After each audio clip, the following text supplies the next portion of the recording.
It is the Technology Show where we translate geek into regular speak. I'm Brett Levy. I'm your host this week. So, bit of a different show this week in that I didn't actually get to do things with a Z. Well, I did. Let me bring up my slides and I'll show you. So, I didn't actually get to review any cool tech this week in the sense of getting new toys to play with, but I did get my shiny new cool MacBook Pro 14-inch M3. Sure, that's a mouthful. Um, Damn, it's a super fast machine. So while I wasn't actually reviewing other people's technology, I was kind of reviewing my own. Now, I can say that if you're a Mac user looking to upgrade, the transition is either cloud, time machine, or migration assistant. Super easy. So for the show, I thought what I'll do is I'll elaborate on these quickly so that if you are looking at getting a new Mac, you at least know what's ahead of you, because that's what I've just done for the last week. So first of all, iCloud, like Google and Microsoft, Apple has its own secure cloud storage. If you use an iPhone, you're probably quite au fait with iCloud. But basically, you can back up from your Mac, your phone, your iPad, etc., and everything your new Mac needs will actually be there waiting for you. So this will be the fastest way to do it if you have good internet speed. So if you're on a really slow internet speed, then trying to pull everything down from the cloud could take a bit of time. If that is the case, then you might want to consider options 2 and 3. So option 2 is Time Machine. The Time Machine, look, it's actually been a blessing to me quite a few times in my life. Remember, I've been using Mac for 20 years, so I've normally used Time Machine when I upgrade. But what it does is it takes a full copy of your machine and then it copies everything, even the wallpaper. And then you put your new machine on, plug in it's an external drive. You plug the drive in and everything comes back. So that's quite a cool way of doing it as well. And then the third option is actually built into the Macs. It's called Migration Assistant. Now, if you have an iPhone and you get a new one, you've got the ability to do what they call a side-by-side transfer. And this is when you place the two phones next to each other, as long as they're on the same Wi-Fi network, and then the one copies to the other. So everything from the old just comes across to the new phone. Migration Assistant on a Mac is pretty much the same thing. This is probably the slowest way of doing it, but I had the time, so I did it this way because, well, one, I've actually never used Migration Assistant, but I was also not sure whether I was going to actually do what they call a clean install, and then choose what I wanted to bring across, or just migrate everything. This time of the year, just excited to use my new machine. I kind of went with the option of just bringing everything across. I'm just going to put in, actually use a program called CleanMyMac from MacPaw. So if you've got that and you've bought stuff that doesn't work anymore, so what happens generally when you've collected over the years software that either doesn't work anymore or hasn't been upgraded for the latest operating system, etc. Maybe it's just broken. CleanMyMac actually detects it, and you can just safely uninstall that, and it finds all the little bits and pieces as well. It also does a lot more. I feel like Mr. Beast now in his videos, and this segment's brought to you by CleanMyMac from MacPaw. It isn't. They're not paying me the kind of money they pay him. They're not paying me anything. So it's an unsolicited free advertising for them. But it is a great software piece. I'm pretty sure I've featured it as an app of the week in a show. I've used it for years. But anyway, yeah. So it is the slowest way of doing it. But it does bring everything across, even my hot corners. So what hot corners is, on a Mac, you can make the four corners of your screen into a function. So in my case, if I swap my mouse up to the top right corner, it opens up all my windows. If I swipe it down to the bottom, it brings up desktop. If I swipe it down to the bottom left, so that was the bottom right, it actually puts my screen into sleep mode. So even the hot corner functions came across. The wallpaper comes across. Everything comes across. The keychain, everything. So it might be the slowest, but I think it's probably the most accurate because it literally copies everything that's on that machine across. You will notice if you're watching the show that I've put a screenshot up of the Migration Assistant, and it's pretty simple. You choose from a Mac, from a Time Machine, or startup disk. So that's quite easy. I've just explained that. Startup disk is when you've made a boot disk.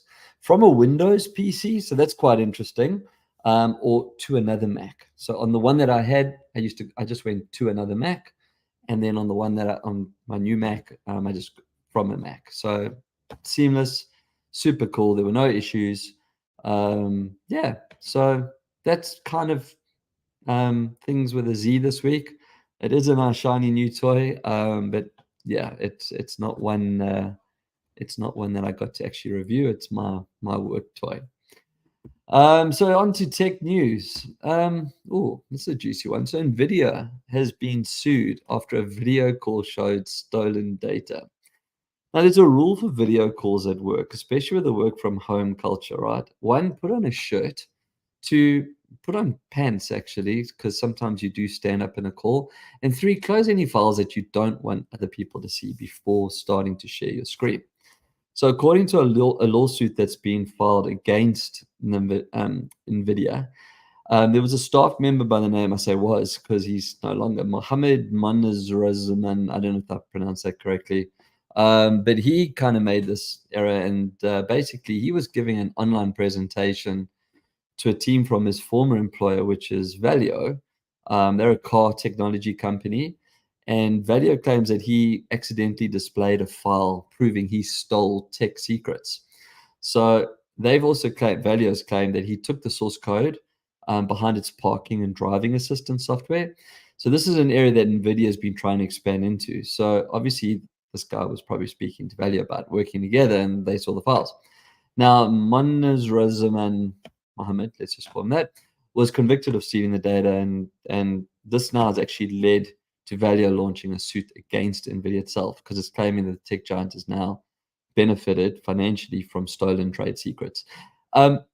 This is like all those Zoom fail memes that we saw during COVID times. Like there were some really funny ones going on. I mean, I'm not saying this is funny, but how stupid do you have to be when you're having a call with a company that you stole shit from? Like that just doesn't make sense, right?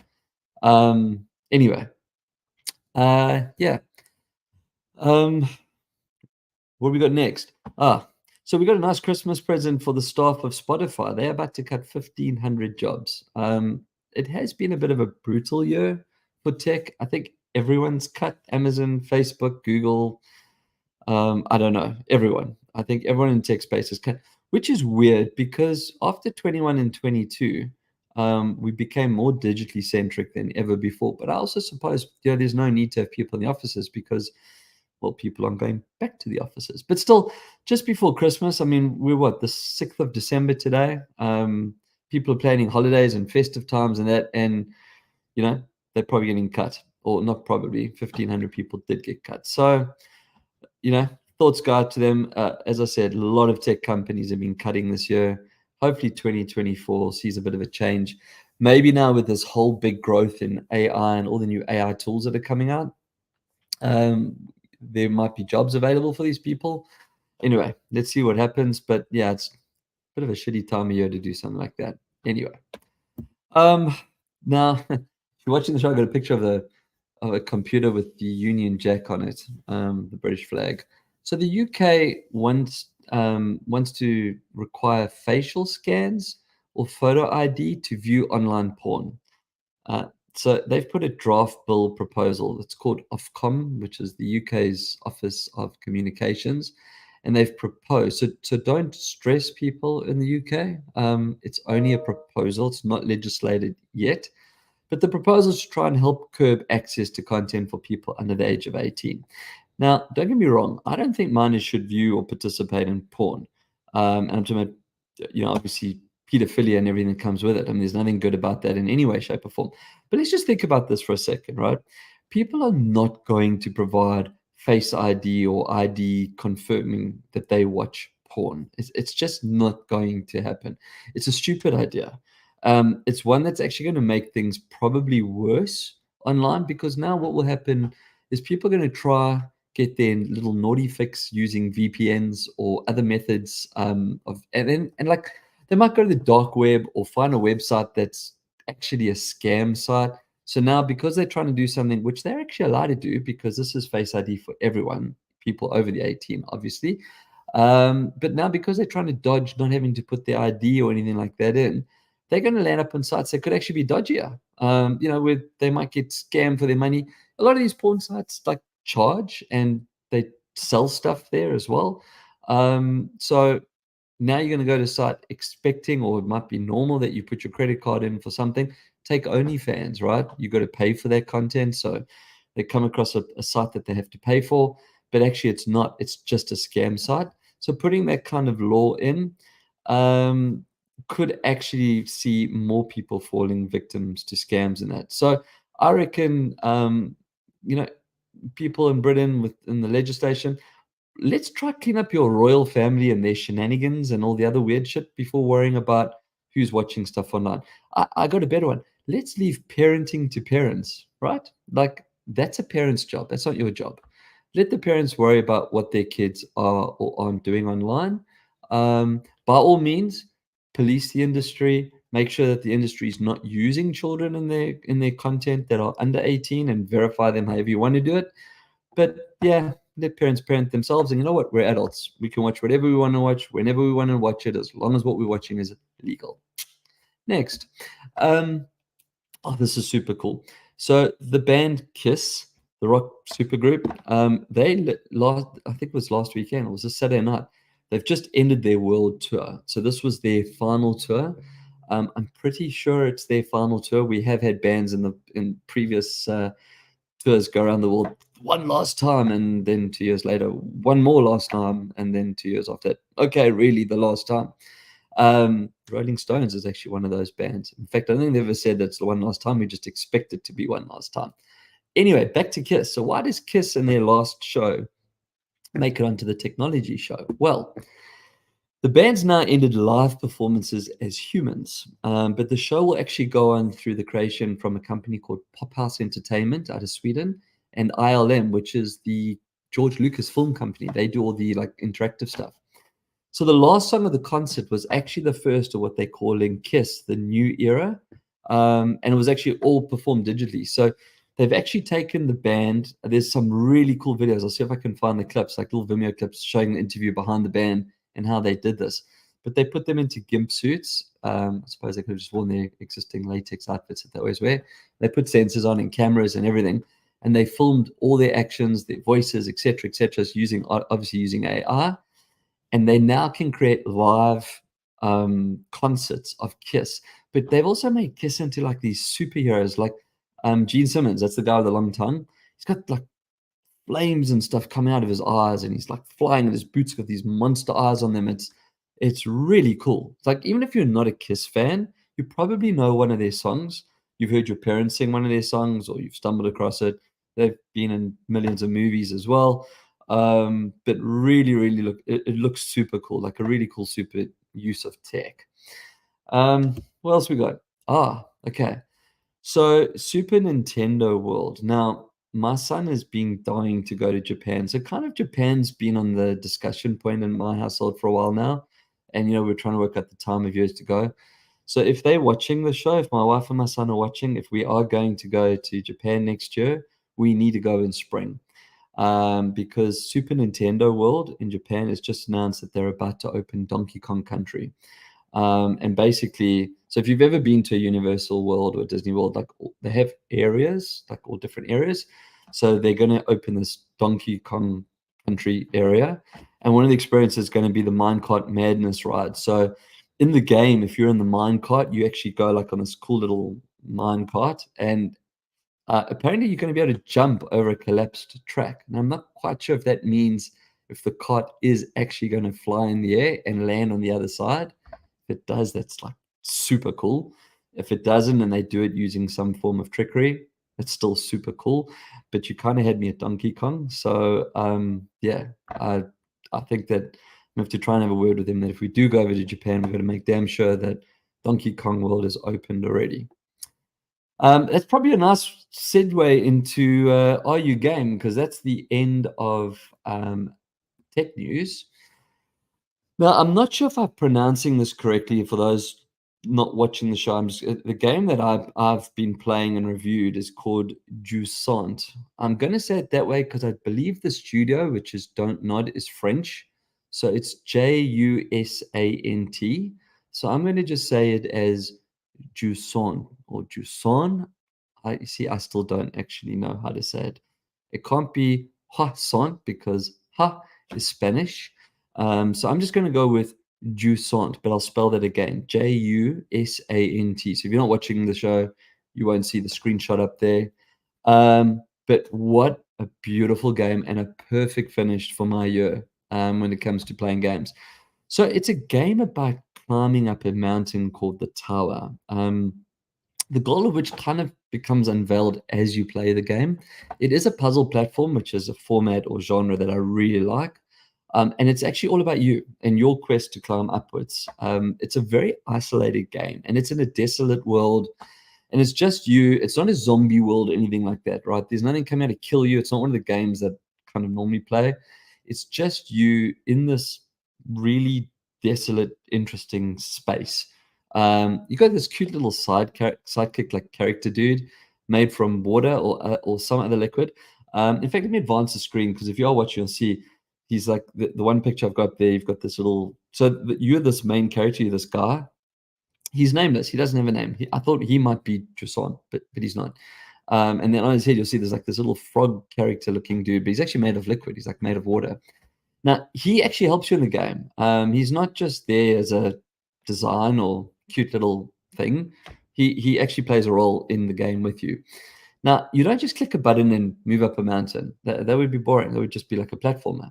The control is actually very thoughtful, and you have to click multiple combinations to actually progress through the game. So you've got a supplied rope and these carabiners, and there's places in the walls where you can lock in your rope and then move over, and start climbing and hooking on all kinds of different things, actually, and things, some of them even move. You do need to have a little bit of stomach for height, although this game would be incredible in VR now that I think about it. But you playing, and if you look around, you can see, I mean, you're high up in some scenes in that, but you can't die. So like if you die, if you fall, you're harnessed in, you're anchored by your rope. So you'll just swing and you'll get yourself back on the rope, on the wall, and carry on again. So again, if you're looking for a game where things are going to come and kill you, or you're going to fall off and fall to your death, it's not the game for you. That doesn't happen in this game. You do have to rest. So like in the real world, where you get tired if you're climbing, there's like a little meter. If you are watching the show, you'll see the top left corner. There's 4 screenshots up of the game.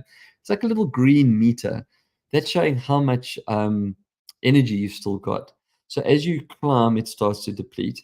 If you do like a double jump upwards, which was quite a neat trick, like to get over one level, you'll see quite a big chunk disappears. So you actually have to stop. And there's also things that will like rebuild your energy. Swinging off the mountain is not for those of you that suffer from vertigo. It's like you like go right out and you turn around and come back again to get over to some of the scenes. Yeah. But so the game is about a journey of discovery, and you're going along multiple different textures, not just rocks. Sometimes you're actually inside. It's called the Tower, this mountain, this place that you're climbing. Sometimes I said you're actually inside, and it's all photoessence. Is that the right word? Photonescence. I don't know. When stuff glows in the dark, evanescence. I don't know. That stuff, luminous stuff, photoluminance. There's the word. But you also discover like toys and little artifacts along the way, and there's notes and things that spell out kind of why you're there. So your journey does get unpacked. Don't nod. The publishers want you to know about the game, so they give you all these like guided points and tips and things to do. There's these like plants and creatures that will give you a lift. The little sidekick's quite active in that as well. I'm just telling you that the game's not hard. It's not one that you have to figure out or really like. You just have to move. You have to move forward or sideways or upwards or backwards, or what do you have to do? You don't have to escape, but you do escape into a beautiful space. It's a very, very different gameplay. I've never ever played a game like this.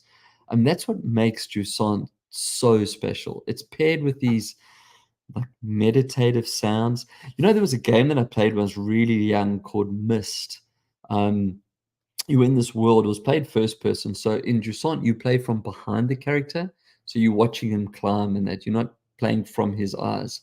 But in Myst, you played first person. You're playing from their views, and you went under the water, and there was like these lands, and you had to figure puzzles out, and it was actually quite hard. Like you had to figure stuff out. But what I was getting to is that these meditative sounds and this harmonious music that plays along, and and there's all these little notes from previous worlds and lives, and it actually gives you, I think, to summarize Jusant, it gives you a chance to explore yourself while exploring this world.